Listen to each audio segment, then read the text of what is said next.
Ba, ba, ba. All right there. Yeah, you're right. Yeah, it's 3:15 in the morning. I'll get a bit of light on the subject. But Dangerfield, I hear thee say, how comes you're streaming now? Surely you've only just finished your day's work that started 13 hours ago. Yeah, that might have been the case. Yeah, you could say that. But Dangerfield, you've even turned it up to migraine kind of lightness. Yeah, but that's because I want you to see my guns.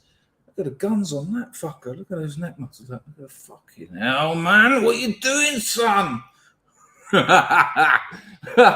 My diet. Remember I said to you the other day about the knock on. Like, it's vanity. It's vanity. I'm 50. I looked in the mirror and I thought, yeah. When you were 49 and 364 days, you didn't look like that. And then I looked in the mirror and it was just gravity. I just thought, you can't be doing this. And the thing is, as much as English men don't like to it, and Ian, and 42, and Rags, I don't know what Jack London thinks he's at the moment, some kind of, I don't know, multilingual polyglot something. Just poking at you. I know that Brits don't like to think about looking good, but I just thought, hang on, I can look better, and I can do it in a way that I like. I used to love going to the gym, not because I liked the gym. The gym was very homosexual, and obviously there's nothing right with that, but I like lifting weights. I like the dopamine. I like the serotonin. I know you're shocked at that, but you know I've got it down nicely now. So it's about 35 minutes every other day. That's it. I've put on 8 kilos of muscle, and my waist has got thinner. That ain't bad. I mean, I can't even remember how long I've been doing it. You've probably got more idea. What's it been now? 3 months, 4 months?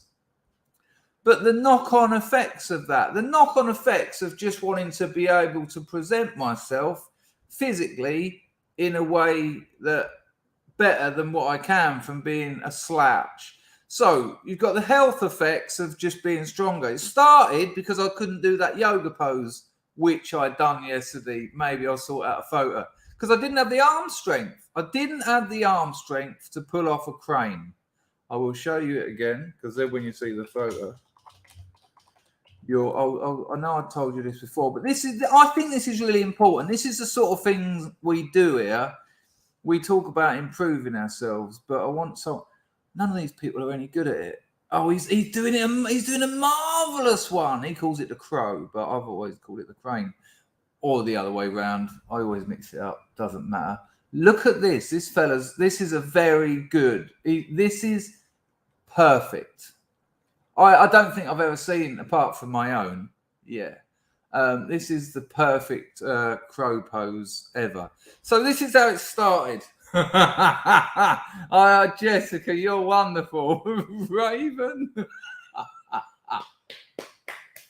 Remembering Raven was amazing. Anyway, what's your name? My name's Chris. Raven. Okay. Where did you find that? What litter bin of culture did you find that in? That's good. Well done, Jessica. This is why we need the Scrubs points. Who's going to do it? Who's always here? Who wants to do this? Who wants to keep Scrubs pointage? Because I'm always giving out points. Someone gets 100 points here. You don't have to come to every stream. If you don't make it, it doesn't matter. It's not that important. But if someone wants to keep score, this is what it will mean. And you can stop whenever you want. You can pass maybe do it for 2 or 3 months and hand the baton to another scrub. But even if you can't make it all the time, it don't matter. As long as you get to a few streams here and there, at least 50% of streams would be good. So if anyone wants to consider that, and then when I just go 20 points there, and I only give out points about once every 4 or 5 streams, so it won't be irregular. All it means is you'll have to have a notepad and you'll just have to write down, you'll have to write down. So so Jessica then got 10 points. So you'd write Jess 10. You wouldn't have to write all the scrubs' names out first because you just need to write down anyone who gets points. So then if I said another week, Illuminatus minus 50, you'd put Illuminatus minus 50. Anyway, exactly what the points make. Gibber. We haven't got long tonight because it's now 20 past 3. So not that it matters, because if I'm talking about this, it only means I'm not talking some other rubbish. Have a think about it, people. There you go. RMF's on it. Hello, RMF. Good to see you. Look at JP trying to hand it over to Chrissy. Look, you do it, Chrissy. Well, look, have a little think about it. And if anyone fancies it, let me know. But no worries. Hello, Eldritch. Hello, Pizzle. Lumi. Pags.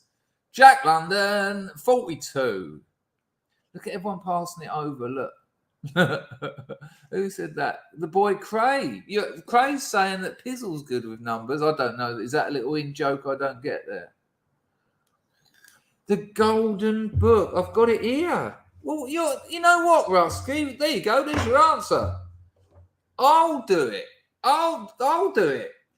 There he is. The Golden Book there. Glinting truth into thine eyes. Right. So first thing we need is a bookmark. Oh, I've got something in here that will break your heart. So my missus can barely write Khmer. She didn't go to school. She had to work in the rice fields when she was like 5. So she didn't go to school, right? We had a little argument one night. Just a little lover's tiff. It wasn't anything drastic. So she wrote in Khmer, which she can't very well. I've seen her when she fills in forms. Takes her ages. She's got a reading and writing. Reading almost impossible, but writing probably about of a 10-year-old. Then she Google translated it, or some translate, and then just copied the shapes in English. And this, when I woke up, this was on my monitor because she'd gone. This was on my monitor. How sweet is that? In Khmer, they don't have spaces, by the way, so she doesn't know about that. Look at that. I love you so much. Let me apologize for yesterday. Oh, so sweet. It's the time it would have taken her to do that is what really, really touched me. Right, so the first thing we need is a bookmark. So let me sort out the scrub bookmark. Oh, look at this. Points are actually on. So if anyone could remember to remind me. Right, I'll triple that over. So that will always open there. And so from today, I'll be dishing out points. But it's not going to be any more regular than it has been. Like sometimes I don't dish any out for months. But Jess got 10. So Jess is on 10.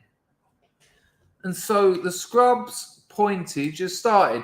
Now, don't start saying he should get points for that. She should get points for that. I should get points. No. But it just means we can tot them up. I'll probably forget about it by tomorrow and you'll never hear from me again. But I do want the points to go somewhere. But I don't go suggesting them and don't get upset and things. It really means less than nothing. But after like 2 years, it could be quite funny. It'd be quite funny when someone who isn't here anymore, like I don't mean like that. Oops. But I just mean they might have moved on and they're in the lead. Someone who ain't here is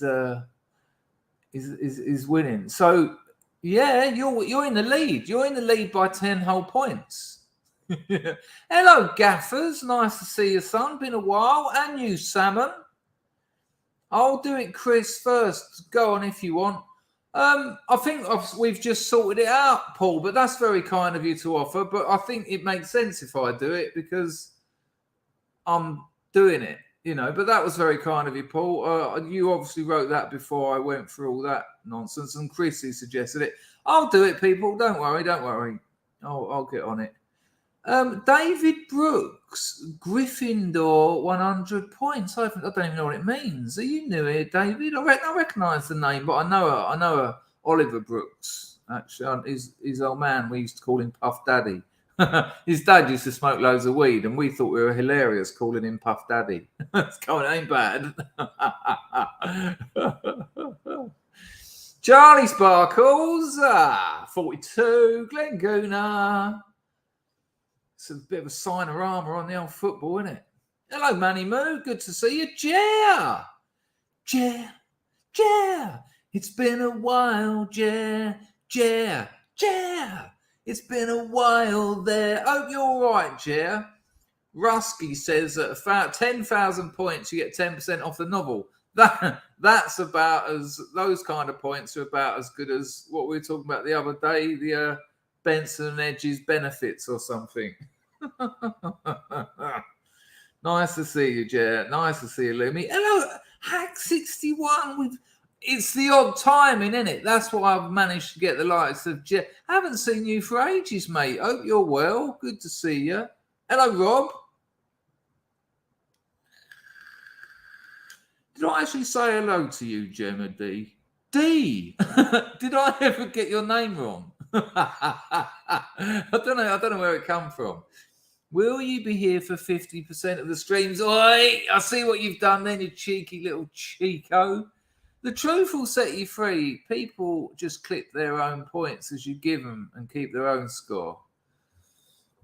Yeah. You know, we've got quite a lot of people with addiction and alcohol problems. Past, present, and probably future in the chat. That ain't going to work. Although, having said that, I also did diazepam it up quite badly, and that would have fucked the points up. Oh, well, so such is life. No, she's not my missus again. She sent me that. That's from like a couple of years ago. Although I am taking her and her mum out for dinner tomorrow because I want to see her.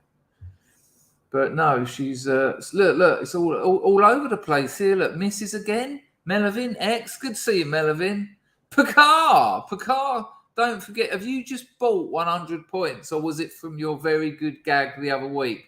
Sorry. There's no retrospectives because people have done some amazing things and could call on some crackers. Your missus promised me a thumbnail photo. Oh, we have a thumbnail photo, by the way, from a lady. I haven't opened it yet because she forgot to send it, but I have seen the reply. So thanks, Packer, for the donation. But there will be no retrospective pointillage. Yeah, it's beautiful, isn't it? Just beautiful. Yes, Charlie, I thought so too. Yeah, I think so. Right. Eldritch and what's her name? Getting all good together. Salmon wants one for Miss. Well, you know, maybe. I very hard to let go, but very with or without you. I just enjoy my time too much. I don't do well. Listen, here's the weird one. I said this to her yesterday. I said, if I make you pregnant, she said, I like fucking you. I said, yeah. I said, but it's not going to let you separate from me. And then I said, but if I do make you pregnant, I'd father it. I'd father the child. So it's kind of working out quite nice. What was that music? We've got to play that. We've got to bring back some memoirs. Rob, remind me of that in a minute. It should stay there. I just want to show you. Let's get back to what I was talking about a year ago. Here's the geezer on the crow pose, and I'll show. This is. I know you've all heard it before, but it hasn't stopped you coming back before. Boom. Right. So this is why it's near perfect. Ideally, his chin and his toes would be in line. So he hasn't quite pulled that off. Like, let me show you what I mean. I mean, it's near perfect though, so I'm not getting at him, but his toes here. See, can you see that? If I fill that up with red, so ideally his chin would be down a little bit there. Look at this artistic software. Oh, that was the wrong one. Just using some techniques I learned on the way. So ideally, if you look at that point, ideally his chin would be level with his toes. But, you know, now you see, you don't start up there. You start with your arms on the ground, your feet on the ground. Then you put your knees over the back of your elbows. I wonder if I can find someone. No, I can't find someone doing it. And then once your feet are on the back of your elbows, that's when you push up, lean forward to counterbalance your ass, and straighten your arms. And that's a near perfect crane pose. I'll take my stupid drawings off it because it doesn't look so good. But so I've been doing that for nearly 30 years. And earlier on this year, I couldn't do it. I could not do it. And I spoke to a few people who I've known from the yoga world. Don't tell anyone I said that. I don't want anyone knowing I have connections in the yoga world. And they said that they can do it, and they're like 60. Or BKS Iyengar, who developed Iyengar yoga, weirdly enough, seeing as that's his name, he was pulling that at like 70 odd. And they said it's not that you can't, you know, it's not a question of flexibility, it's a question of strength in your arms. And I thought, well, I don't do any, you know, writing doesn't count as strengthening up your arms. So that's when I thought, get some weights in and do some strength training. So that's where that started. Get some weights in, do some strength training. Do some strength training, and as soon as you start, you get that explosion. Because I haven't done any training since I was about, when did I leave the gym? 35, I got clean. 11 years ago. And I used to go, I went to the gym every other day, almost without missing. And even when I was on holiday, I went to the gym. You know, I'd find a gym or an hotel with a gym, and every other day. But when you start, if you haven't done it for a while, you have a massive explosion. If you get on it, look, boom. And so I immediately addicted to it. And my diet has been like tuna. I've been having tuna steaks. I've been having steaks. And that's it. That is it. The carbs are on their way out. The sweets are on their way out. That old man belly fat has gone down. So, you know, just from one, this is how looking after yourself and being good helps you. I love yoga. I thought, you know, there will come a time when I get too old to be able to do certain poses, of course, and you have to accept that. But I realised I didn't have to accept that. And like I say, yesterday I pulled it off. I'll see if I can get a photo later. But because of that, I'm now training more regularly. I'm not going to like stop now because I've got my arms strong enough. I'm training more regularly. My diet's improved. I was going to go out drinking 2 nights this week. Remember? On Friday, I said I'm going to go and have some gin and tonic. Didn't. Saturday, I said I was going to go out, have some gin and tonics and maybe a lady of easy leisure. And the reason I didn't both nights, not because I don't like gin. Love gin. I love you, gin. Gin, have I ever told you that I love you? Not that I don't love gin. Not that I don't love the jazz cigarette that would have accompanied it, because this is Cambodia and that's what you do in bars in Cambodia. But because I didn't want to feel all shitty the next day, because I wanted to feel strong and healthy, because I like it more.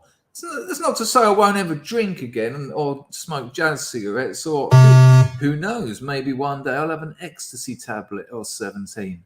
But from simply wanting to do yoga better, I'm eating better, I haven't been out drinking in ages. So, you know, it's good to look after yourself, and it's small steps as well. You know, you don't have to sit there, and I'm not saying any of you are, you don't have to sit there all like out of shape and lazy and think, fucking hell, I eat shit, I eat just processed food and don't do any exercise, and think that the next day you've got to turn into Superman.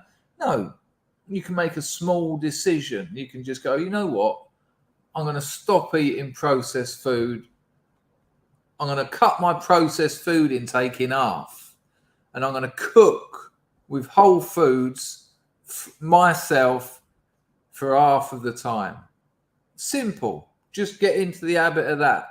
Once you've been doing that for a couple of months, it might be, right, I'm going to get out, I'm going to walk for an hour. When I lived in Soho, I walked for 2 hours a day. That's on top of the gin. On top of the gin. Freudian slip. Minus 10 points. I'm not on the scoreboard. No. That's on top of the gym. But admittedly, it was an absolute pleasure to walk around Soho, mainly popping in on all the ladies of easy leisure that I'd had a dalliance or two with. And I'd thought of, but then you could add something like that. I'm going to take a nice walk down the river or wherever you are, find somewhere nice and say to yourself, I'm going to do an hour walk every other day. You can just do small changes and build it up slowly and improve your life. Feel better. And why wouldn't you want to feel better? And then when you feel better, you're more able to do the things you want to do. Like, I'm quite impressed with myself today. I've done some writing on my novel this morning. I'm still on for November, by the way.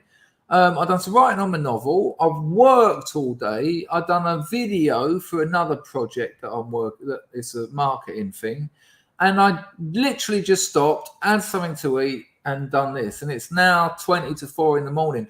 I think that's pretty good going at 50. I'll have an heart attack this weekend. So yeah, nice one. It's all good stuff. Everyone's after their retro points. I'm sorry, people. It started today. Anyone else starts asking for points, you're going to be in the minus.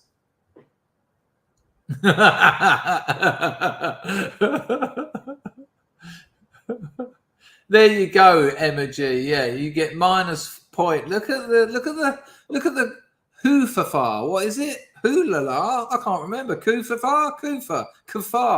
Ooh la la. What is it? Shangri-La. Lumi, what am I trying to say? Kuflana. Chutasuten. Rickshaw. Einsteiner go.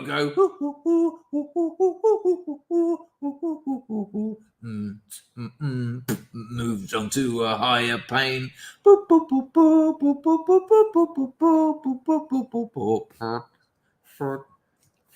If you did, Steve, and you sent a photo of them to use on a thumbnail, probably, yeah. Fat says that I'm always here when I'm streaming. Well, I'm not. I reckon in a court of law that could be challenged. But I get your point. Hello, Seeking Truths. Good to see you. Hello, John. Jack's watching me al fresco. Look at him loving his new life. Oh, of course, you're all in your red alert, aren't you? You're all enjoying the sun. Now you know why I never wear anything. It's a bit hot, isn't it? A bit hot out there. Like it's 29 here at the moment, and it's nearly 4 o'clock in the morning. So I feel your pleasure. So who watched the Tommy Robinson documentary? I watched it. I want to see what happens. I've got a terrible feeling that hope not hate are kind of bulletproof. I've got a feeling they are. It was good to see them get a kick in the balls because they're very, very unpleasant. Hello, VC. Martin W. Greetings from the bunker of the Bilgewater Gondolier. I like it that you're there, I think. What's her name? I know. I called it Planet X, Willow Wookie.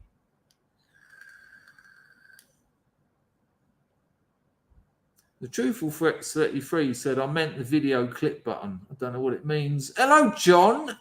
Hello, Graham. The best demographic. The best demographic.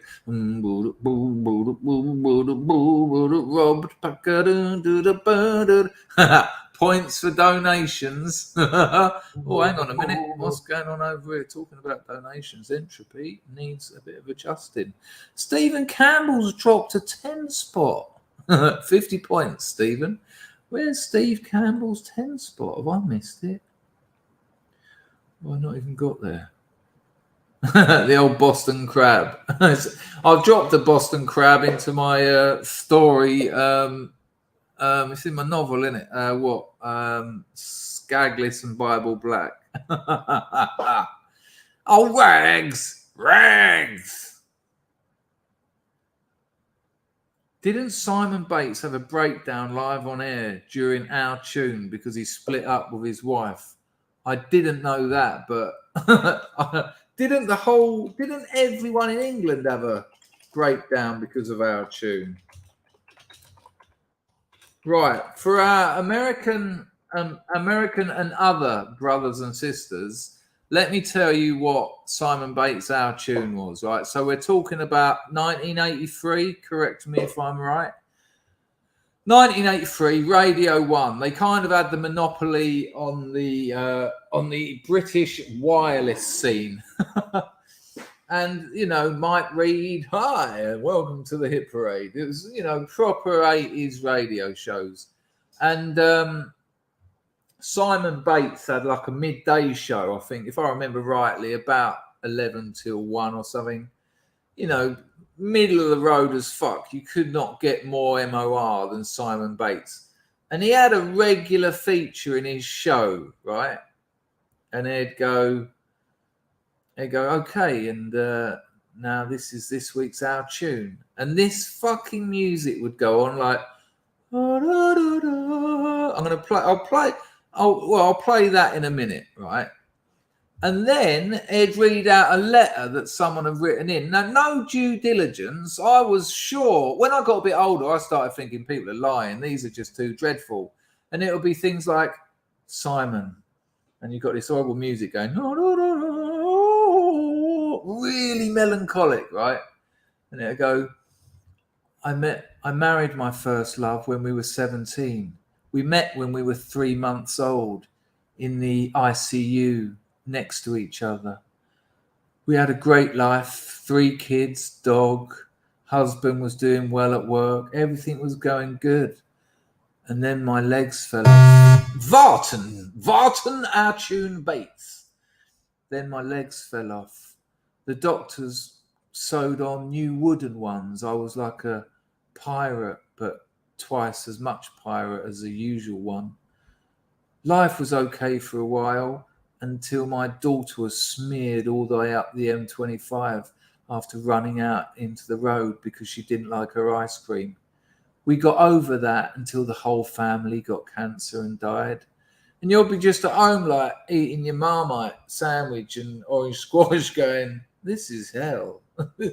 And they was really, really, really hideous.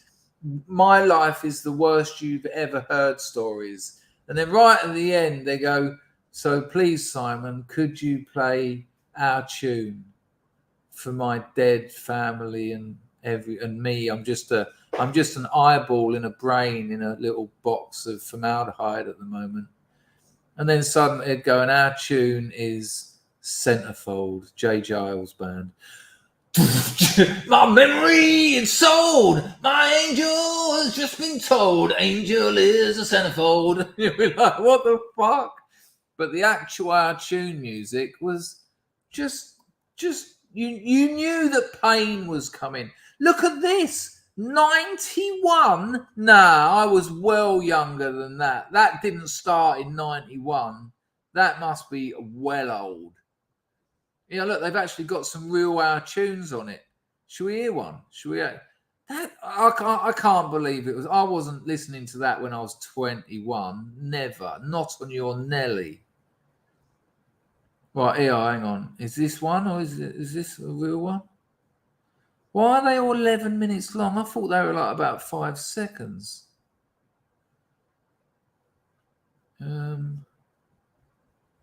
This is an extraordinary story from Our Tune. There's a YouTube channel, The Best of Our Tune.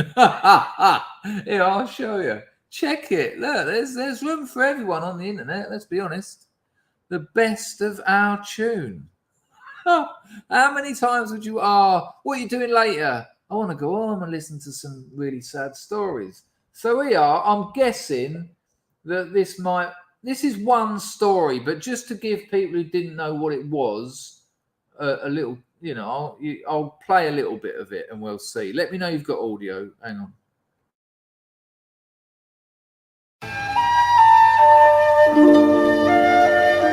That weren't a bad memory, was it? I called that la la la la. So that's the Our Tune theme tune. When you heard that and we're having a glorious day in the middle of your summer holidays, you knew that it was going to go very much downhill. Here we go. There's no need to make it bigger, is there?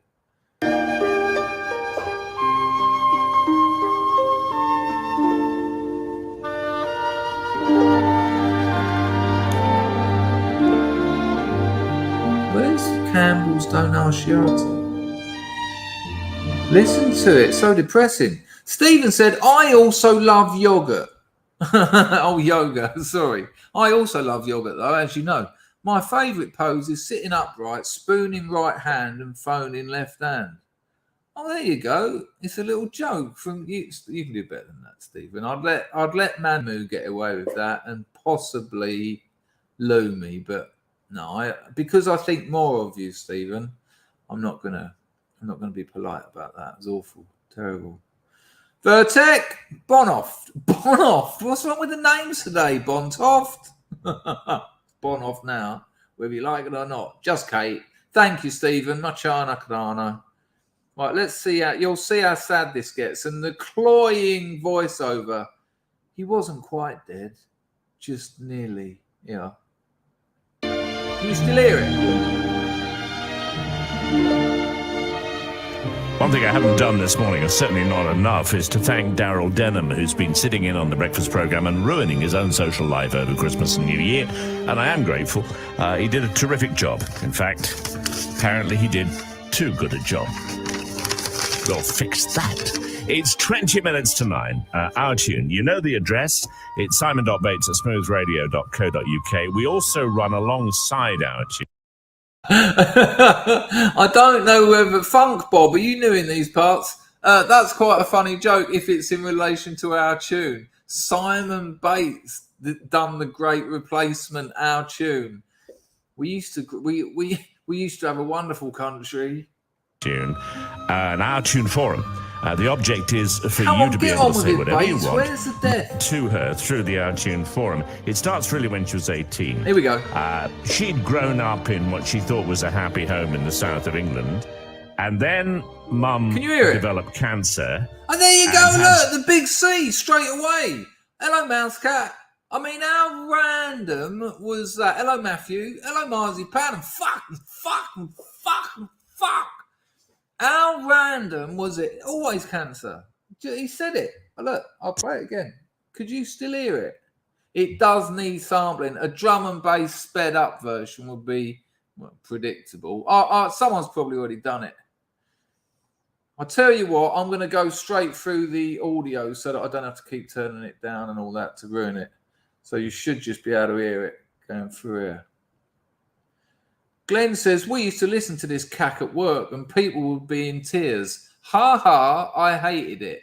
Yeah, in my house. Hello, Mr. Willis. Hello, Woodlander. In my house, it was certainly more of a joke. I think to most people, it worries me a bit that people would be in tears. In my house, we were a cynical house, though. In my house, we'd just be like, oh, for fuck's sake, fucking pile it higher and deeper. Keep going. And it would just get worse and worse. Listen, straight in with the big C. England. And then Mum developed cancer. This was I think it was daily, this Our Tune was daily. Always cancer, yeah. But that'll just be the tip of the iceberg. They cured the cancer, until she died on an aeroplane crash that hit her. She was just walking along in the woods and an aeroplane hit her. And had some more shocking news than just the cancer. Oh, really? What's the surprise? She said she'd been unhappy in her marriage to Dad for years, that she was leaving him, and that the cancer was the incentive to leave him. And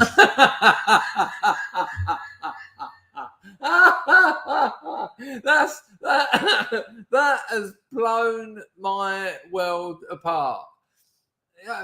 You're in a relationship. She's talking about her father, so they had kids. So, 20 years, 30-year relationship, got cancer. I've got cancer. I've got to leave you. That's amazing. Now, there's many reasons why that isn't necessarily ridiculous, but this is just the nature of our tune. It was never going to be the family rallied round. No. And it's going to get worse. It's going to get worse. So she moved to Spain and met Stefano. Stefano seemed like a good, kind, loving man at first. There you go. And all her kittens caught fire. I can't believe it. I've got to read that bit again because it's just too good. This was England. Now, when we talk about how good it was, this was part of why it was good. There was nowhere like Britain in the world. It was, the rest of the world was just developing and progressing. We were conservative. We'd reached a point that we thought, this is all right. This is quite good. We've got a good thing here. We're a good people. We've got a good culture. We've got good manners. We know how to behave. Let's keep some of this stuff. We don't need to develop. We don't need to be continually progressing. That's revolutionary, utopian, liberal thinking. And so you put up with, the slight little bit of shit on the end of the good stick. Listen to what he says again here. She'd grown up in what she thought was a happy home in the south of England, and then Mum developed cancer and had some more shocking news than just the cancer. She said she'd been unhappy in her marriage to Dad for years, that she was leaving him, and that the cancer was the incentive to leave him, and she wanted to spend her last years, if they proved to be the last years, with her daughter in the north of England. So, move up to the north. These comments are excellent. Willow, then Dad got cancer and so did his girlfriend, Rusky. Then her legs fell off and she died. It's so good. Lulu, the very best of people's disasters. It's just brilliant. Here we go, a bit more. I'm wondering if I could get yeeted for this. Yeah, Glenn, it got to the point as I got a bit older, I got a little bit more cynical because, it felt like you'd only get read out if it just got worse and worse. No one wanted it. It had to. The music, the soundtrack was so distressing. It's on a par with the Incredible Hulk, I'm leaving this town music, isn't it? It's got that same sort of melancholic loss and lack about it. And if the story doesn't, the music sets the bar. And if the story doesn't come down at least as low as the bar, it ain't getting read out. So I think it got a bit competitive. The Dad was transitioning. Hello, Andrew. Here we go. And there she finds her mother ravaged by cancer. And she also met a man. The man seemed nice. Didn't I say it? I promise you I haven't heard this. Well, maybe I heard it at the time. I joked that she met Stefano in Spain and he seemed like a nice bloke. Now, maybe he turns out to be a nice bloke, but called it. I'm guessing he's got some weird cancer fetish or something hideous. Here we go. I'm taking it back a bit. And there she finds her mother ravaged by cancer. Ravaged. And she also met a man. The man seemed nice. They talked, they got on well, they agreed to meet up again, and soon they were seeing each other every day. And 6 months later, they were engaged. I mean, who wouldn't you want to engage? Yeah. Vartan Tartan. I'm still looking for Osmeister's super chat that the boy Cray reminded me of, and I still haven't found. There you go, Osmeister. It's so hot here, I'd go to a Barrymore pool party. Go on, you've used that already today, I bet you. Nice one, Osmeister. Barrymore rung me up once when I was at dinner with some friends. When I told him I was at dinner with some friends, he started crying and going, "Why haven't you invited me? I'm lonely here." And I was like, "Yeah, no worries." And he was like, "No, I'm serious." He was serious. He cried. I've told the story about how I met him. He asked me if I wanted to go around his house and workshop some comedy. I thought, what, with my swimming trunks on? Nice one, Osmeister. Hoik to that. Thank you, the boy Cray. I would have missed that. Let's get back down to where we are. Let me just check entropy. Right. Packer done. Campbell, Osmeister. Willow has dropped one in. Hello, Mr. MF. Good to see thee. Frenchie! And chin up. That's brilliant. I'm going to die, but before I do, fuck you. Right, let me just... Did I just see... hello, Joshua. I wish America had these things. Yeah, honestly, you can go. You can speak. Hello, Doc Shelley. You can go up to any English person over 40, and if you go, da, da, da, da, what radio show? They'll go Simon Bates, our tune. And in those days, right, so where we're looking, it started in the mid-80s, I'm sure it did. We only had like 3 TV channels and about 4 radio stations. So there was a national spirit. Like if you were in like 1978, if you were watching Are You Being Served, you knew that about half the country was watching it. And although it's trash telly and it was a sitcom, there was a sense that the nation was watching it, and that counted for something because. That give it gravity, gravitas. Sorry, it didn't give it gravity. It gave it gravitas because, you know, like when Dirty Den and Angie, this is a divorce. I've heard about your silly little cancer. Just another cancer Christmas Day story. You knew that about 40 million people, not households, but people were watching that with their Christmas hats on. And that was really, it was sweet. Because we were a nation. Things like that held us together, and that doesn't happen anymore. Anyway, let's have some more of this misery. I wonder what this geezer's going to do to her.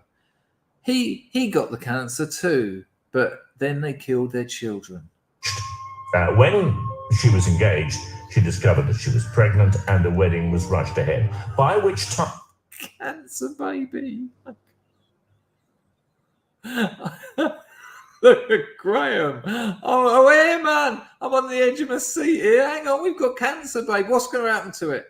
Unfortunately, the stillborn baby had 3 heads. Now, I'm not laughing at anyone's... I don't need to make this... I don't need to give that caveat to it, obviously.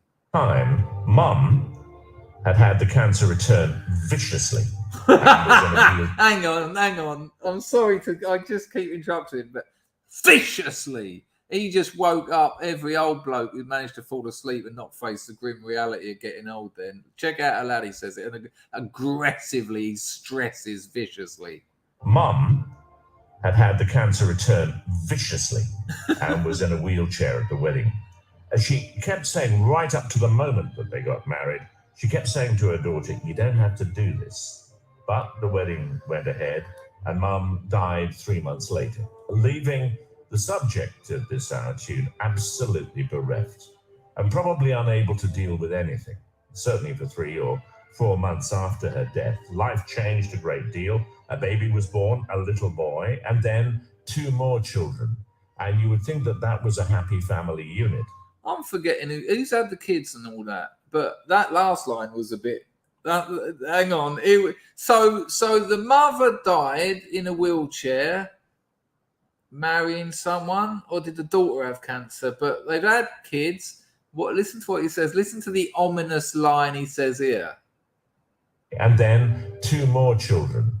And you would think that that was a happy family unit. You would. But really, it was a rerun of what her mother had been through, and a very unhappy marriage, resulting 20 years later, after a lot of misery, in a divorce, and in the kids staying with their mother, the 3 of them, and their mother struggling to bring them up. Time passed. She didn't trust men. She'd been through all that. She discovered that her husband had not only been... She didn't trust men. She'd been through all that. You know, all that men. That's magical. She didn't trust men. She'd been through all that. Done men.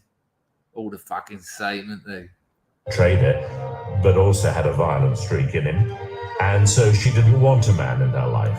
She had 3 kids. The children were loyal and loving, and that was all she was concerned about. Until 5 years after the divorce, and after a lot of the physical and the mental bruising had gone down, and after she'd finally come to terms with her mother's death, some friends said they were going to a singles club just for a dance, nothing else, and she went along, enjoyed it, and then started going a little more regularly because there were no ties, there was no pressures, just a bit of fun, a bit of a drink, and maybe a bit of a bop if she felt like it.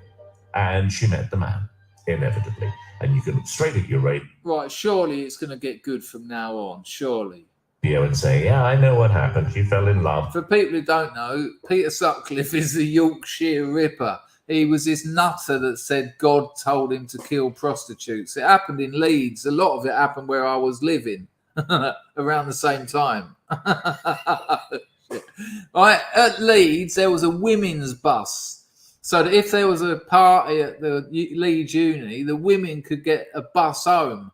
One night, all full of gin, stolen. That's another story. Managed to grab it from behind the bar, the whole bottle, and then drink it at the bar, that's some front, actually. I stood in front of the women's bus. I wouldn't let them move. I was going, no, more chance of a bloke getting attacked. You can't just say because of Peter Sutcliffe 10 years ago that women get a bus home. There's more chance of me getting attacked than all the women on that bus. Put me on the bus. I got arrested as well. Fucking arrested. But the police were quite on my side, actually. They didn't arrest me. They took me down to the station and said, don't do that again because it's just stupid. They're not going to do a men's bus because that's not going to happen. I was like, yeah, sorry, I've sobered up a bit now. Any chance you could take me home? And they did. Nearly. But yeah, the old Yorkshire Ripper. God told me to kill prostitutes. Yeah, you don't have to fuck them first, though, Peter. Anyway, here we go. He turned out to be a swine as well.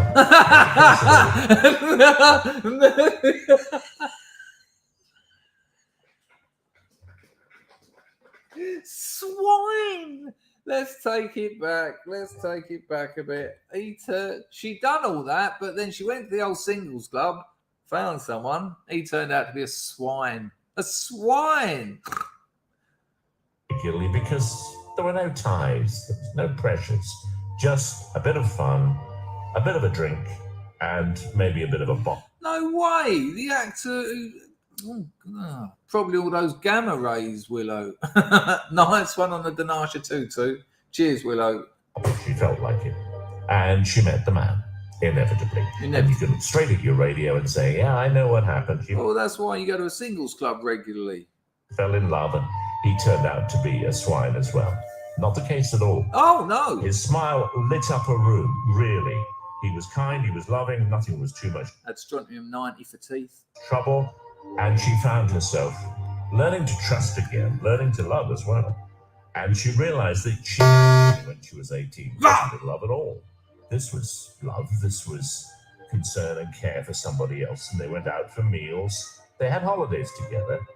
She stayed at his house, but she never moved in. She maintained her. That's a fantastic call, John. He really did as well. But remembering the fascination is brilliant. Yeah, that's excellent, John. 20 points, John. John B's on 20 points for the fascination. And the amount of people who are going to say, what's the fascination? That's exactly why John B has just got 20 points.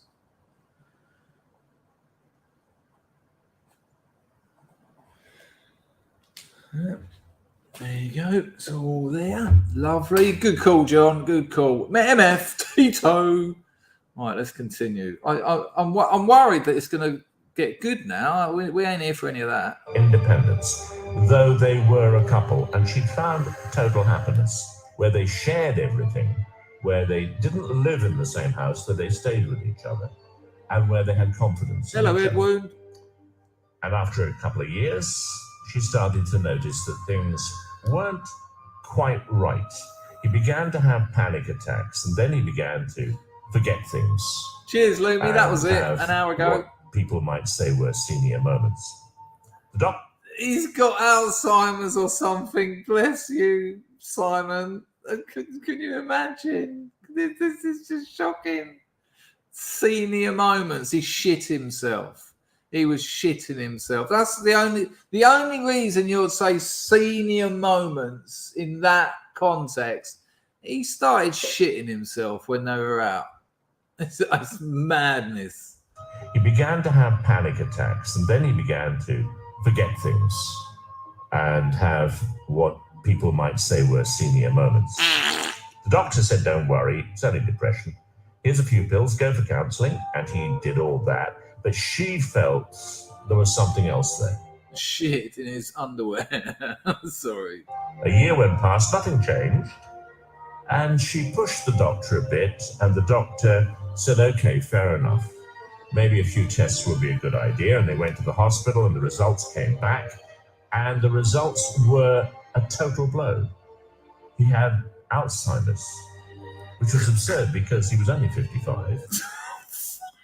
No, man, fucking hell. What do you think their tune is? I'm worried I'm going to get yeeted because this is an 11-minute video, but fucking hell, the life this woman's had. Go on, Chrissy. Gets hotter outside, though. Yeah, nice to see you all living it up over there. This is shocking. And don't forget, people who've never heard of this, I picked this one at random. But they were all like this. It's just 13 steps to hell.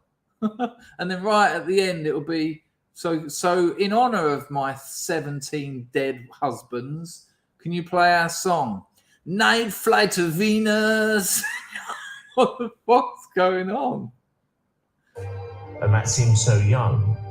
And the illness doesn't just affect memory, but it also affects, in his case, he's undercarriage. The tune is from Zephyrill's film of Romeo and Juliet. No, it must be something else. Did you just Shazam it? Mate, it must, what? Hang on. Are you sure? Hang on.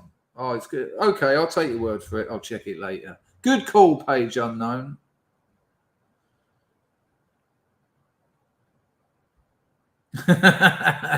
Funk Bob says, I like telling people I got rid of my telly 11 years ago. I don't mention it. I subscribe to about 300 YouTube channels. Yeah, but television and YouTube is independent media. Like, I'm one bloke. There's 120 people in there. No one here is being manipulated by higher forces to tell each other what to think. So I think that's fair difference. But I also see your point. Hello, Tech Roach. See a Scott. The thing is, you almost can't joke. You almost can't joke it. Here we go. Movement and his ability to do anything. And she feels that she's watching the man she loves with all her heart. Good call, Page Unknown. Day by day, minute by minute. And she grieves for the man he was. He is her life. She's looked after him with all the love and all the dignity that she can. But now they've reached a point where the carers can't help because he's deteriorated so much. So, days at the beginning of a new year, he has to go into full-time care. He's only 60 now. Go on, fuck off. I can't be cleaning your shit up anymore. And please don't think that Alzheimer's just affects the old. It can happen at any age to anyone. And what's happened with this tune, with the listener, with the author of this tune, is that she's struggling with the loss of her man, even though he hasn't died. She feels she's letting him down. This is insane, Vard. Appreciating the donations. Thank you very much. This is insane that this used to go out at lunchtime. And, you know, and after this section, it wouldn't, there's no sort of like bring down time. It just, the next thing would be, okay, so let's go back to the phone in. And we've got Clive from Somerset. What are you up to, Clive? You want to go for our big prize? And everyone's like just sitting at home going, I don't know about this life anymore. They should have given the Samaritans number out after this. By having to put him in care, but he's too ill for her to look after. So she's losing him in two ways. So she rung up Dignitas. But he's not dying.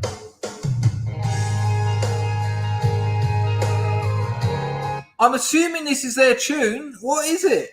So he's not dying, but she's lost him, right? And this is their tune, I'm guessing.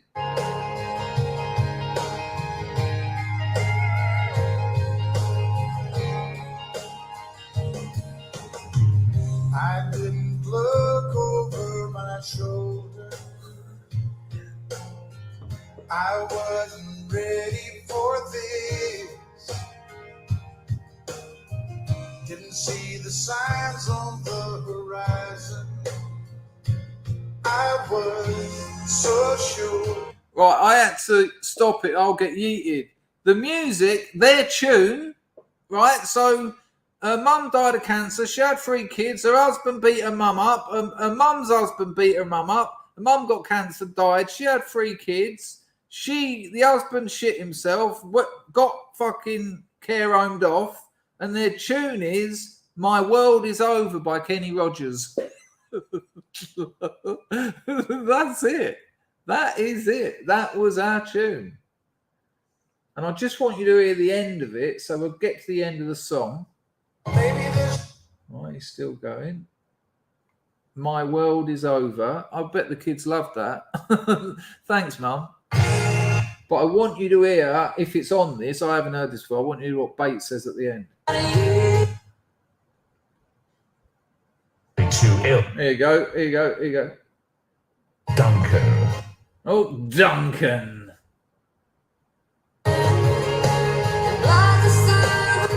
My world is over without you. And that's how she feels at the moment. She feels she's letting her bloke down by having to put him in care, but he is simply too ill for her to look after him. And what she's doing is losing the man she really fell for in a mature way. A man that she wanted to spend the rest of her life with. Even after the tune, it's gone back to the da, da, da, da. Oh no, you can't enjoy it. Oh yeah, my world is over, and then back to this.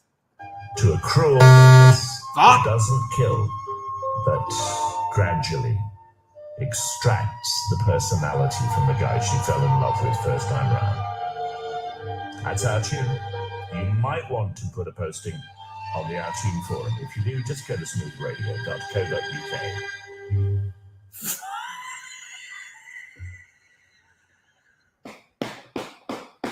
So that was obviously later, but that show went on. That must have gone on for about 10 years because I can remember listening to that when I was like 13, 14.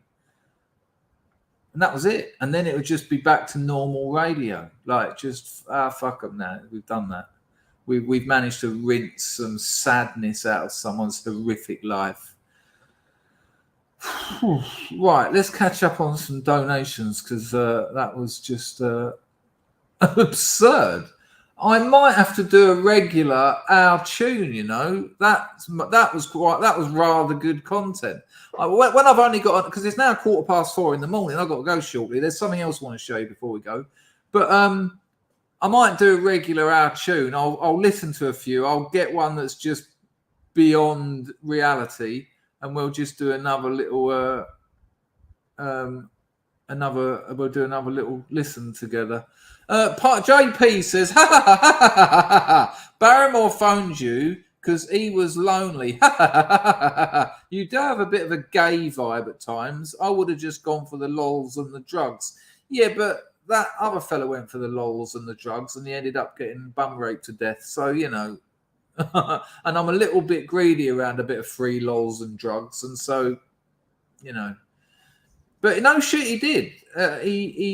I met him with some friends, some gays. I had dinner with fucking Holly Johnson, Fat Tony, Boy George, and there was another king of the gays. I think it might have been Ivan Masso.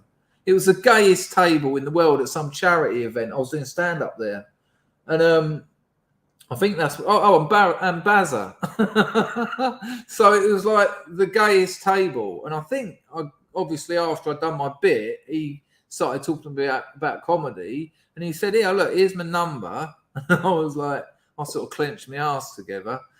And he went, if you ever want to come around and workshop some material. And then he started telling me about his house. He's going, I've got a lovely place, you know. And tell you what it reminded me of. I used to hitch in the summer holidays from art school, because I didn't want to live at my mum's. Like, after having the freedom of being at art school, not having the money to live in my house during the summer holidays, I'd hitchhike all around the UK.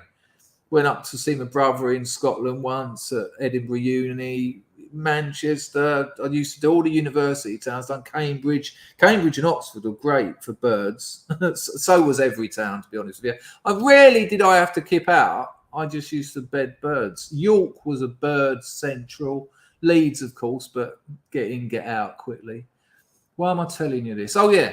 Some Arab picked me up in a Jaguar, right?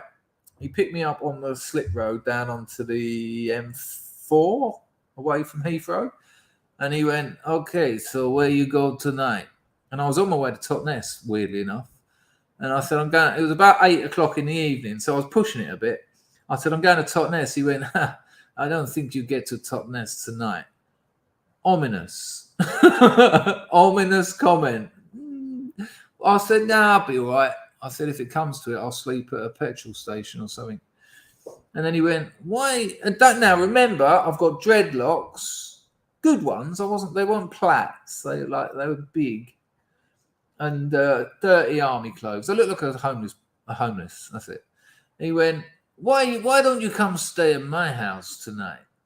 And I thought, nah. I said, nah. I said, I've got to get to Totnes. He went, yeah, but I have got jacuzzi and carpets. Oh, hang on a minute. What, jacuzzi and carpets? Well, in that case, let's get raped. And I said to him, nah, I'm really not interested. I want to get to Totnes.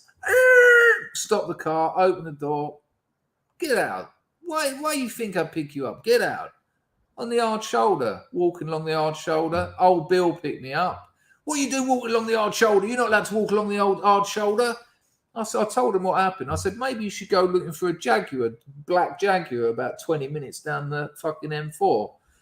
And they just said, no. I said, well, we'll take me to the next roundabout then. They went, no. Left me there and drove off. Oh, you're not allowed on the hard shoulder? Oh, okay, then we'll maybe drop me off at the roundabout. No. We're going that way anyway, but fuck off. Yeah.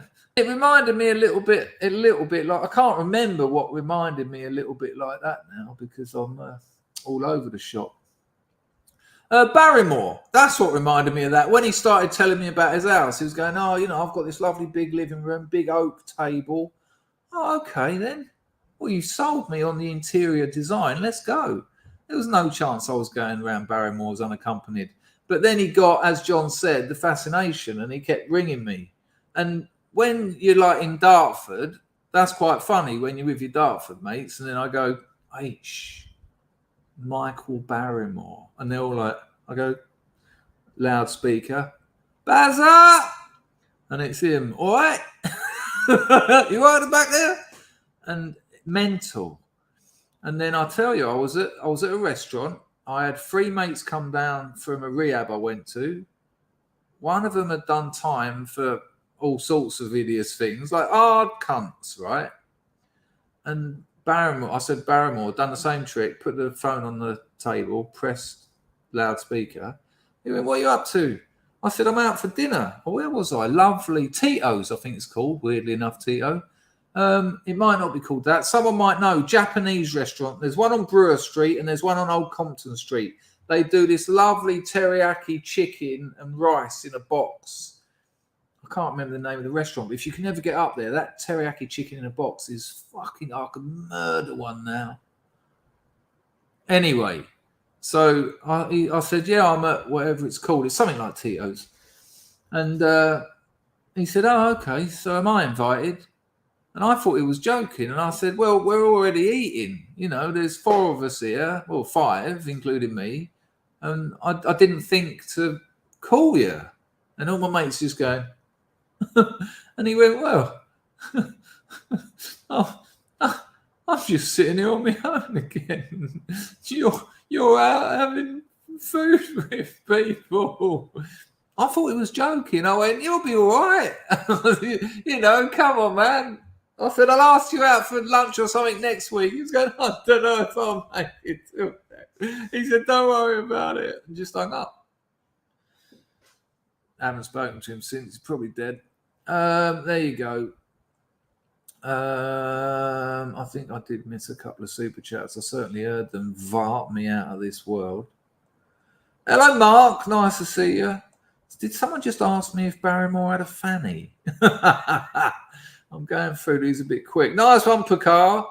Their tune was "Smack My Bitch Up." That would be the good joke, wouldn't it? Get an awful story and then a completely inappropriate song. Nice one, RP. Alzheimer's, convenient for incontinence guilt.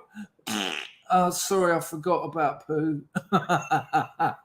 Good call. Nice one, RP. Come on, Scrubs. There's 132 in here and only 54 likes. I know that a third of people who watch this don't have accounts, so they can't like. But while there's 135 of you in here, I'm a writer. I've got a Substack. Link in the description. There's now 19 short stories in there.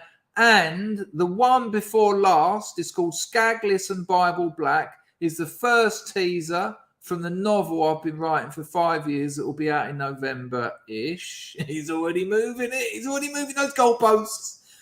So you can go and read them. You can sign up. If you sign up, any new ones I write, about one a month, will be sent to you. But go and check them out. They've had loads of read and loads of very positive comments. So lovely. Rags drops a 2-bit in. Smash the like button, Scrubanos. Nice one, Rags. I think that might be it. If I have missed any. Oh, no. Johnstar. Nice one, Johnstar Small. TV license enforcers were meant to turn up at my flat this week for non-payment. They didn't turn up. Should I call to remind them? Thanks. Do you remember the adverts? TV detector vans are in your area. And they'd be like driving around with a fucking radar on the roof.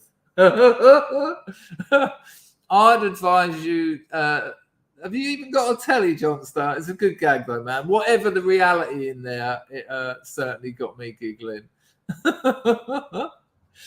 Have they actually said the bailiffs are coming round? Did they catch you with a telly, or did you just get the random letter that they sent to everyone? Ridiculous. It was Islands in the Stream Insanity, yes. Right. I've got another video I want to show you. Hello, Ted. They're all here tonight. See, when you do a stream at a different time, you get people who can't make it to them all. Hello, M. James 1980. Hello, Niggling Bill. Good to see thee. Let me see. No, got. Mr. MF dropped a 5 spot into entropy, and he said the comments on this bit. Vart and Charkanaten. It's my boy Ted. Thank you for that, Mr. MF. Do you want, if you want me to cut it out and show it, I will. But because you didn't leave a comment, it's a lot of hassle. But I will do. You'll lose points. Ted, end of the Barrymore story was a bit sad, really. Hope you're all good, bro. Been fishing today. Hoit to that. No point. Way too hot, but good to get out nonetheless. As long as you covered yourself in, the old sun cream. What, it was pointless because the fish don't come up to the surface when it's so hot? Or it was pointless because you were just too fucking hot? Nice one, Ted. A Prasha canoe too. Bummymore. But you're right. It was he was a sad bloke. He was a very sad bloke because he wasn't joking. That's mental, isn't it? We weren't friends. We hadn't met up once after he gave After he gave me his number, we never met up again. So why he thought I'd randomly invite him out to dinner, it doesn't make any sense. Hello, Terra One. Nice to see thee. Where's that one coming from? What's the name? I left out. Is that a typo? Do you feel left out? There you go. What's of our name? What's of our name?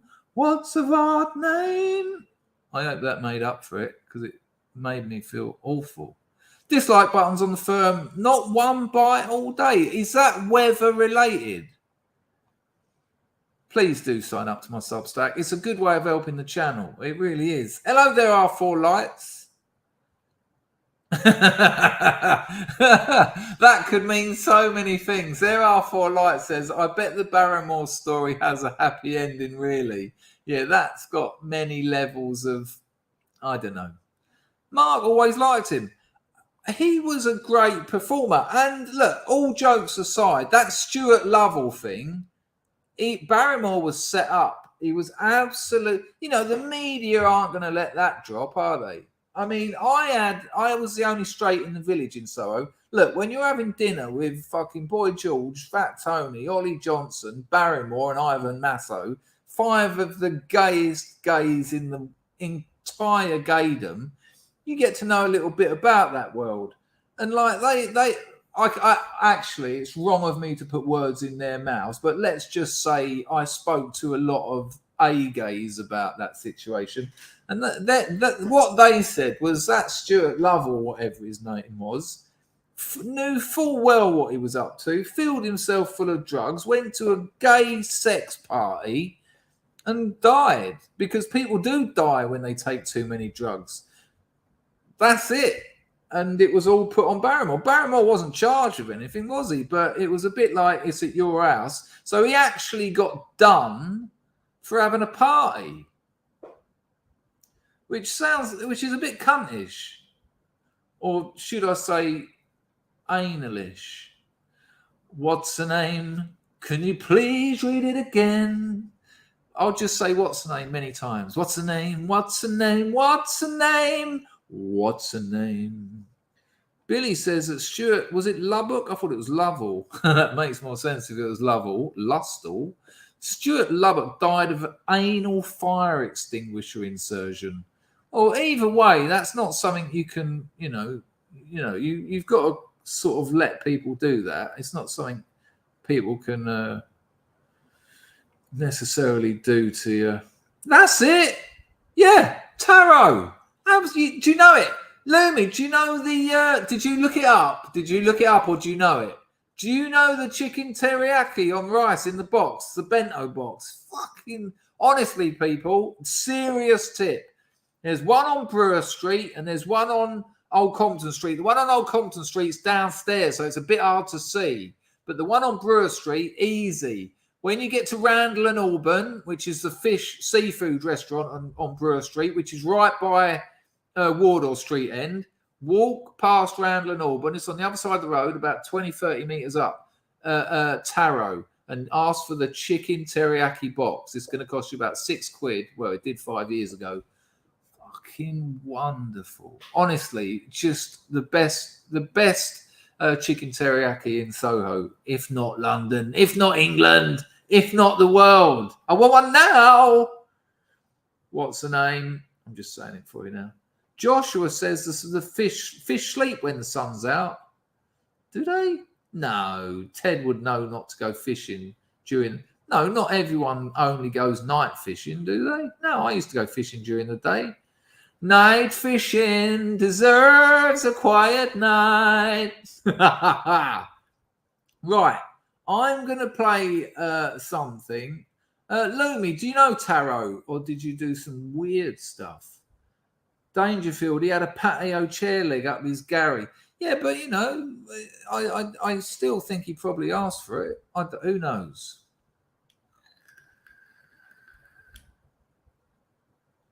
I just think that, you know, I think that things happen at orgies, whether they're gay or straight. I've been to an orgy. It was fucking rank.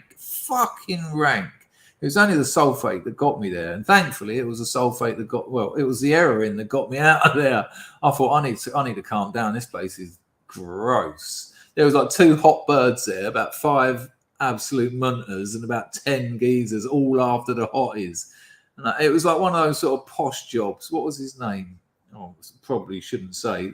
You know, you had to pay a fair amount to go, and it was all proper. It was in like some nice pad in Mayfair, but it weren't for me because I wasn't. It was proper eyes wide shut sort of stuff, you know. And I just thought, oh, this is too many sweaty clamoring around, and they're all like, you know, rich cunts. And I just thought, nah. I've sprayed a bit on some bint's backs. Time to get out and do what I really want to do. See, heroin saved my life. But the things that go on in those places, they'll make your toes curl and kill your anus. Jess says, I am so hot. Well, most scrubs think it, so, you know, that's not a problem. Right, I'm going to show you. I've got to go to bed, people. It's 4:30 in the morning. What's the name? I've got that one. Got Ted's, got Johnsters, got Rags. Right, I'm all good on the donations. They thanks for the donations. The 4:30 a.m. stream after a day's work. That has made me appreciate the appreciation you have for me. But I want to show you this. A few of you will have seen it because it was in the Scrubs lifeboat, but I've got to say it's mind-blowing that it's still on YouTube. I hope that I can get away with it. Now, I was talking to my best mate Ray he owns BitChute. That's what they think of you, Ray. My best mate Ray, we're like that, me and Ray. I'm on top.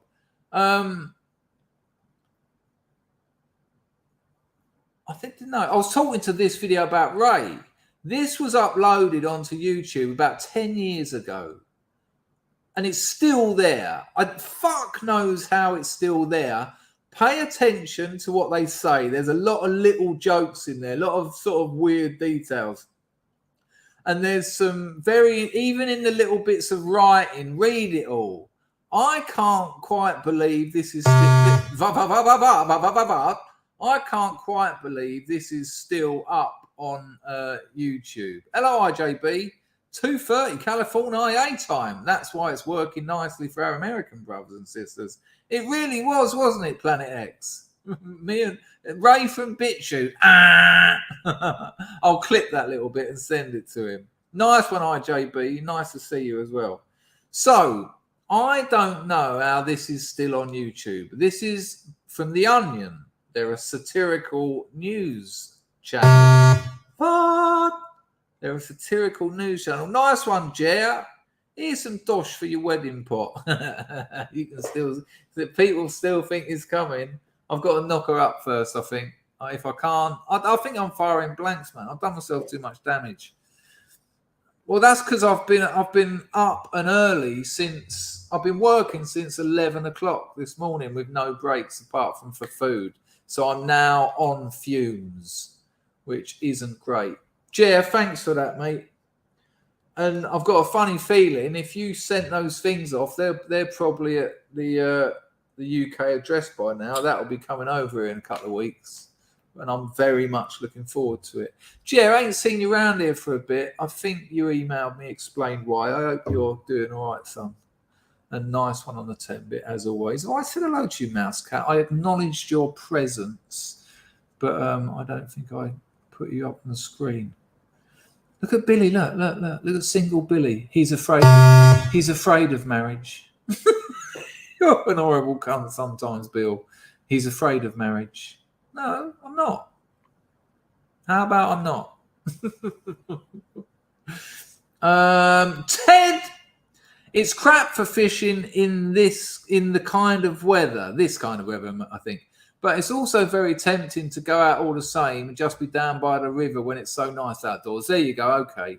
So it is a bit crap when it's this hot, is it? So there is a bit of truth in what our man said. Okay, fair point. But it gives you an excuse, because otherwise what you're going to do. So when I used to sell sulfate to the fishermen at Dartford Lakes, that was a good bit of business. They used to cast their rods out without even a rig on them, just a little weight so they could cast it, because it was their excuse to their missus to go away for the weekend fishing, when really it was a crate of beer and a quarter of sulfate. They were all wanking in their tents by about 3 a.m. Nice one, Teddy boy. Right. So I know a lot of you will have probably seen this. This was put on the internet 10 years ago. Now, Susan, this isn't me. This is on YouTube already. I can't believe that this has got under the radar. Check this out, people. Check it.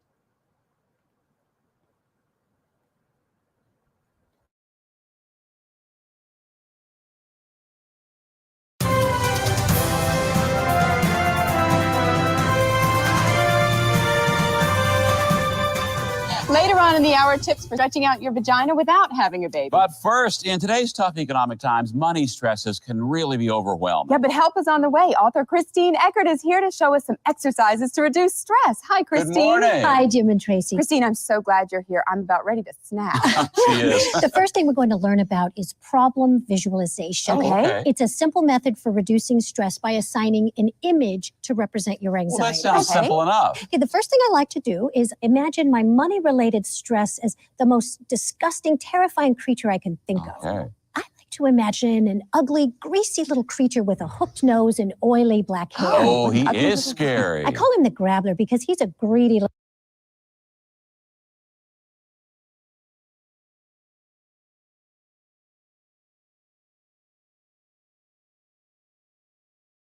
little monster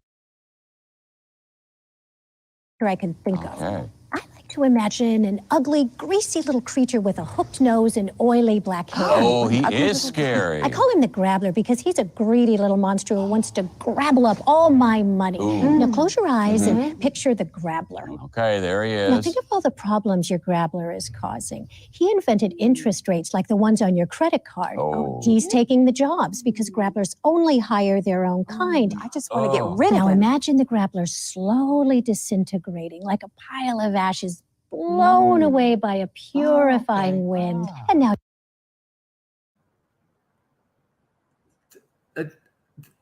Did she just say like a pile of ashes blown away by a purifying wind? This is on YouTube. you're in a peaceful meadow full of lilies swaying in a gentle breeze. Oh, that's They're not nice. scheming or trying to rob me. Oh, well, that really works. Ooh, what a relief. I feel so relaxed. Now, this image visualization works for other kinds of stresses besides money, right? Say you had an argument with someone at work. Take that social stress and visualize it being due to a blabbler. Blabbler. Well, look at that. Blabblers represent all that negative energy we experience when dealing with difficult personalities. You know, the kinds of people who love to argue and complain in nasal voices. Oh, I know Yes, people and like stresses that. are everywhere, Right. too. They are. They're always lurking like rats. You know, that's why sometimes meditative exercises aren't enough. So take your mind off your stress by doing something good for yourself. Exercise. Oh, I know. Okay, I feel excellent. better after my yoga class. Right, right. I will often go for a long walk in the middle of the night and throw flaming bottles at certain houses or even sneak in through the back doors and light their curtains on fire while they're asleep. Working up a sweat to rid yourself of that stress. All right. Well, Christine, thanks so much for being our guest this Thanks, morning and sharing Christine. your advice.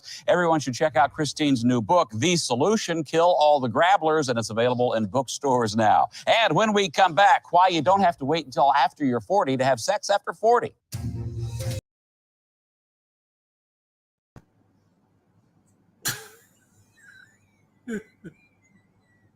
I mean, am I missing something? Is it a double bluff? What am I? Because what am I missing there? Am I missing something? Or is that fucking weird? I mean, that's the onion, Dennis.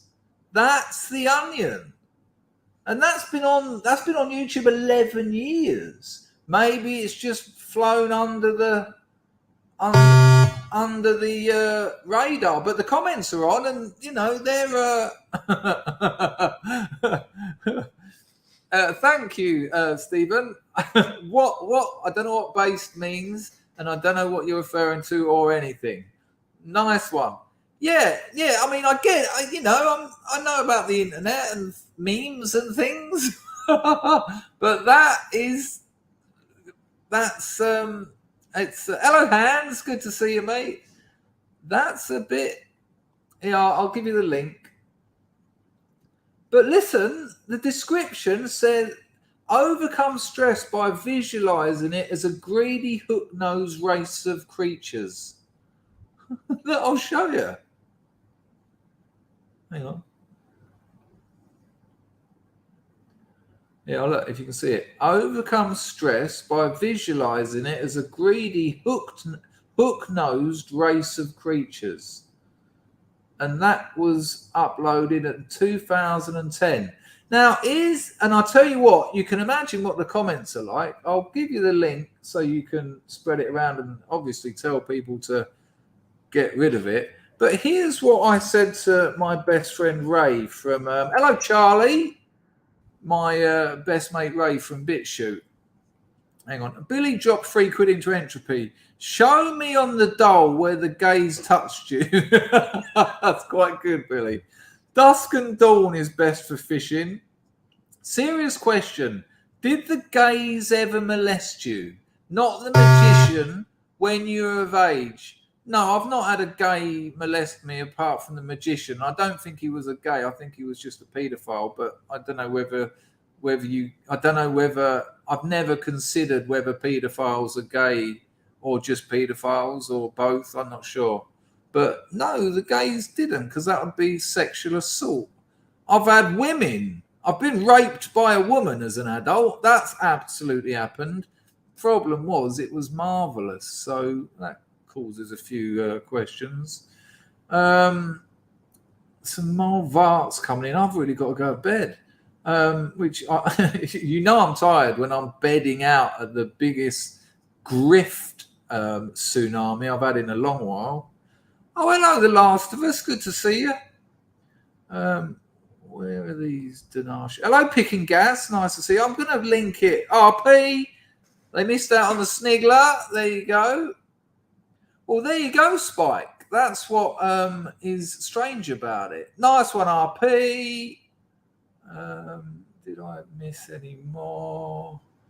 Got Billy's, got IJB, got Jez, got Ted's. Brick Dictator! Brick Dictator dropped a 10-bit into Entropy and said, holy shit, I am the Grabbler. Nice one, Brick Dictator. Hoit to that. Hang on, because there's two of those now. It's hang on, people. It's 4:45 in the morning. I think that's that done. I'll finish with a bit of Alex, shall I? Nice one, Brick Dictator. Oh, did I miss that? Hello, Pax Max. Don't forget, people, subscribe to my Substack. Link in the description. You will much enjoy my short stories. There's now 19 of them. Skagless and Bible Black is a teaser for my forthcoming novel. And so you can enjoy that. And the latest one, Sweetie World, is a nice coming-of-age story, which I'm sure many of you will be able to identify with. It's a nice way of supporting the channel if you just sign up to my Substack. Link in the description. It's been a lovely turnout. I think it's the time. Cheers, Ted.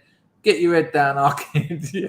It's kind of ironic, but yeah, no, 5 a.m. is ridiculous. But I really enjoyed it. Hello, Matt. Nice to see you. Yeah, we're going to go that way, Johnny. Good to see you as well. Thank you, Ted. Hello, Matt. Hello, James. I don't think I called you as well. Yeah, we're going that way. Pax Max, Adzak. Good to see you. Vincent, I used your lady on my thumbnail. I hope you realised. We have had a scrub lady send me a picture for a thumbnail. So if any more scrub ladies, Packers missus promised one. Still waiting. Hello, Robin. Hello, darling. I'm just off though, my love. There you go. There's the link. While I'm doing that, I'll do this. I will find that. I will go to videos. I will double click that. Oh, I've still got to do some fucking work. I've just remembered. Oh, Lord. I spent 6 hours making a marketing video. 6 fucking hours. Still no migraine, though. Lovely, lovely, lovely, lovely. Here's Alex. I will be putting your messages on the screen. I beg you to please sign up for my Substack and read them and let me know what you think. I've begged you. There's not much more I can do. They're very good. I'm an excellent writer. Yeah. Fucking desperate here around here, isn't it? Thank you all for coming. It's been a lovely turnout. I mean, starting a stream at 2:30 in the morning is always a bit weird, but I've absolutely loved it because I love you all. Bless you all, people. I will be streaming tomorrow, probably only once actually, because I'm going out with the ex and the ex-mother-in-law. Ex-mother-in-law. I've got to get the audio on. I don't know what I'm doing here. I am on fumes. I need to go to bed, have a wank, take some hardcore narcotics, scream at the neighbours, throw a pineapple in the air. Ta-ta! The paradigm of absolute control. And that's why we're just out here doing simple things, pointing out that we're meant to be in nature and be natural. And this is where we find the source that God made to transcend the New World Order. And that's why they want to try to keep us out of it. Hang on a minute. Billy has just donated to me, right? Thank you, Bill. And it says, Lee James says you are not my friend and I should stop donating. Really? What a love. Well, you know what, Bill? Decide for yourself. I mean, I doubt we're friends, but we're certainly internet colleagues. But, you know, decide for yourself. Cheers, Lee. Seems like a nice thing to say to the lovely niggling Bill. Right, we'll start again. Right, starting again. Thank you, Bill. Ta-ta, everyone. Absolute control. And that's why we're just out here doing simple things, pointing out that we're meant to be in nature and be natural. And this is where we find the source that God made to transcend the New World Order. And that's why they want to try to keep us out of it. I'm angry. I've had enough of these people. They're a bunch of Christian murder scum. They're on giant death factories keeping babies alive. You're selling their body parts. What more do you need to know about these people? I go out and face these scum. They literally crawl out from under rocks. Hello, Livy. And they run around screaming, we love Satan, we want to eat babies. I have them on video. Hillary's in the creepy, weird, sick stuff, man. She sleeps in the same room with that creepy, weird woman whose mother wears a hood over her head. Glass. That woman number one is ugly. Stuff is. Imagine how bad she smells, man. I'm told her and Obama just stink. Obama and Hillary both smell like sulfur.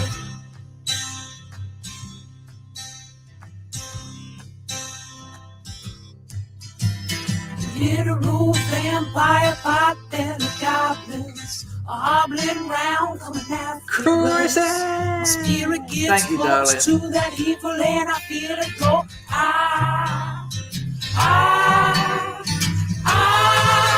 We're such self-centered crap. We don't even notice hell itself rising up against us. Millions upon it. Good to see you, love. There was time, and I'm so pissed. We're gonna stab your daughter at the mall. We're gonna stab your wife, your son.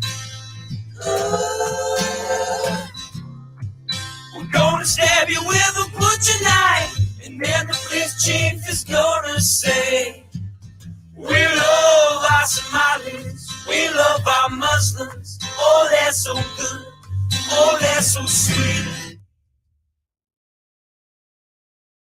I was watching Fox News as I worked out this morning. Now, the weird thing is, so was I. But because Rags has had quite a bad time of things lately, and he demanded this several times, I think it's only fair because he hasn't been having a good time and he's an absolute gentleman and not a scholar. You never get it all the way from me. Here you go, Rags. This is for you. Bless you, mate. Here we go. Bosh, bosh, bosh, bosh.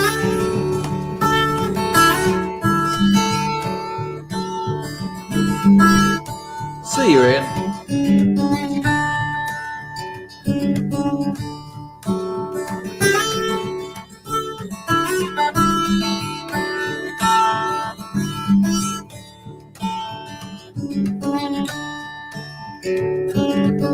Hello, October. You came in my dream, kissed me, loved me. Tears of a baby roll down your cheek. Your eyes are wide, so look around. You've loved to. You're a lovely lad, Bill. That's all I've got to say. You need to get it out. Get it out. Anytime. Yeah. Oops.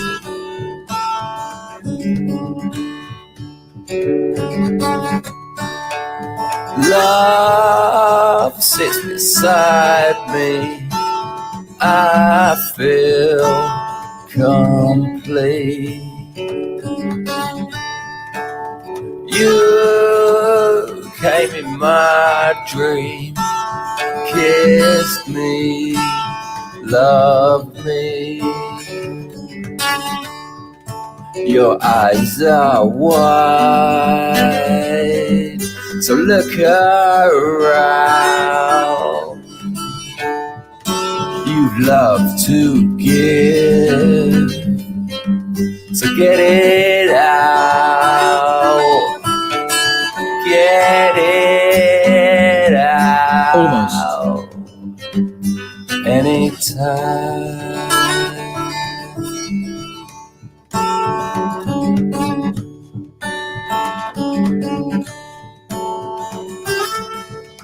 You can meet up by emailing me, chris@chrisdangerfield.com, and I can put people together there if you want.